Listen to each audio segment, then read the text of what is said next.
So here we are back showing you this courtyard as we're walking down the hallway. You'll notice that this drainage is coming off the roof, and we've got three roofs coming together in the same area, and we have a really bad time with drainage coming through here and washing out towards the playground area. It's a little bit of deferred maintenance. We've tried to, add some newer things to our building. This is a water bottle filler, and with our hard water, it really eats up the insides of our water coolers, especially the lower section. The newer section has been added. It's really helped keep germs down. Kids aren't touching everything so much, and we use a lot less water bottles. This is one of the things that we were looking at replacing. Is when the 1990 edition was built, they used fiberboard covered with melamine, and around the sinks that didn't work so well. We've got some mold growth right here that needs to be taken care of. Some that settling, you can see there's a gap that is formed right here on the wall. Roof leak right here that has caused these ceiling tiles to fall out. Those haven't been replaced yet. So you can see we're right here in this area right now talking about some of the problems that roof leaks has been a problem right here along this side, especially in the last couple of years. As we walk down the hallway, this is going out to that 57 annex. Kind of gives you an idea. This is looking back into that courtyard area where the drainage was. That's up in this area right in here. But once you get up in here at night, no one can see if someone were to break in. Very limited visibility. Another look at the courtyard coming from the opposite angle. This skylight was part of the 1997 edition. It's one of very beautiful. It adds a lot of really natural light. Wish we could get a couple more of these around different areas of the school. So then you walk down the hallway, you're heading out to the 1957 annex. So these were windows that were put in this year at the very beginning of the school year. This was $22,000 to have both of these windows replaced. And there's 32 feet of windows in this classroom and 32 feet of windows in this classroom, but it's beautiful compared to what it used to look like.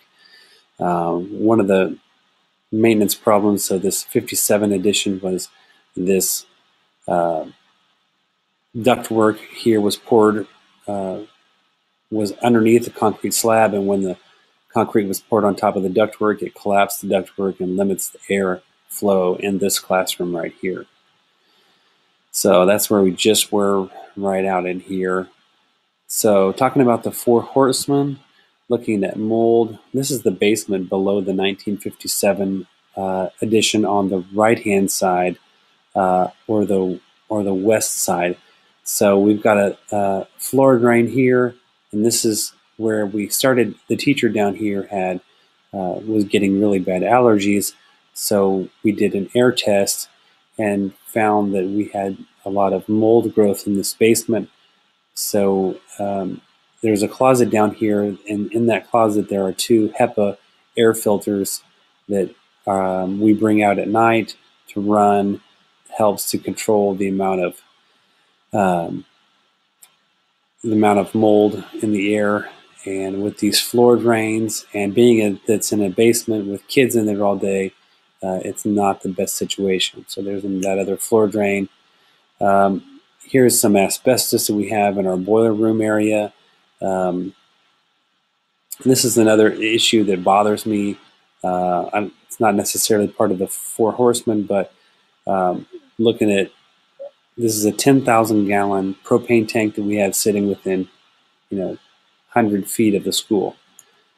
So when we had that air quality test done, we found we also had radon. So this is different classrooms that have had radon mitigated. So we have, this is just a few of the classrooms, but we have had 8 or 10 classrooms that have had the mitigation system, and this is what is on all of the pipes, as it says, contact radon solutions for help with the radon if something happens and the pipe's not working. So we've got some water intrusion here that's also coming along that side that I mentioned before, along this windowsill. When you look at the playground, this is a fall area that we've continually bring sand or pea gravel in to fill in underneath this area and underneath these play structures to make sure that we have the right depth of fall guard, I guess is what you could call it. Around the grounds, we've spent $17,000 this year to get the trees all trimmed. Kind of gives you an idea of how many trees we have in this area. This is alongside on the front of the school. 2 of these trees were taken out. All of these bushes, and these bushes here. The trees were all trimmed up here. So between this and the high school, that's what we had done. Talking about the janitorial program, this is my janitor's closet. We've really tried hard to do the best we can to make this safe and secure zone. We've limited the number of chemicals that we use. We're now down to basically 5 main chemicals, and we use really 2 of these, the germicidal and the multi-purpose cleaner. It is a dilution control system that we have mounted on our wall. The only other cleaner that we use the majority of the time is this Oxiver, which is a hospital grade disinfectant that we use to, when we have any sicknesses starting, we go in and kill it as best we can. It has a 30-second kill time to kill any of the really bad bugs. It's sprayed on, 30 seconds, it's all gone. Versus like Lysol, which you see right here, which has a 10-minute kill time. We've tried to increase our efficiency by buying backpack vacuums. We did that this year, and we have a floor scrubber, which also helps increase our efficiency. This is a deferred maintenance area. It needs to be addressed. A broken pipe here because this sewer area is clogged, so there's a sink over here that you can't see, but trying to keep it as clean as we can. As we move on to the kitchen, we serve over 375 kids, and this kitchen that we'll show you here was really meant only to serve, when it was built with the 1981 edition, to serve an average of 200 students a day. So we're doing the best we can with the little limited space we have. So we have this freezer unit and this freezer unit right here. We spent $3,700 on a booster water heater to sanitize the dishes, and this unit here is a garbage disposal which went out last year for $2,100. The floor drains in the kitchen have all become plugged except for this last floor drain right here. So all of the sinks filter down into this one, and it goes through the grease trap. And since again our grease trap was only meant to serve 200 students, now we're serving 375 a day, and our grease trap isn't big enough. It's only about 20-gallon grease tank, which has to be pumped out about once a month instead of once a year.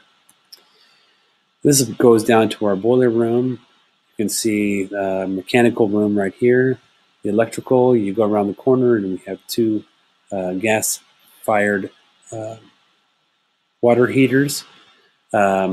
These 2 water heaters are 60-gallon water heaters, which provide hot water to the school. This is our main line, our water main that comes into the school. Here's the main shutoff right here and right here. So if anything ever happens, this is where you go. Here is our boiler. So this is what heats the old 1929 edition of our school. You can see that last year our service techs noticed that we had some limescale that was building up, and we had to replace all 100 boiler tubes. It was costing $10,000 to have the tubes replaced in this boiler. And we'll come back here in just a minute.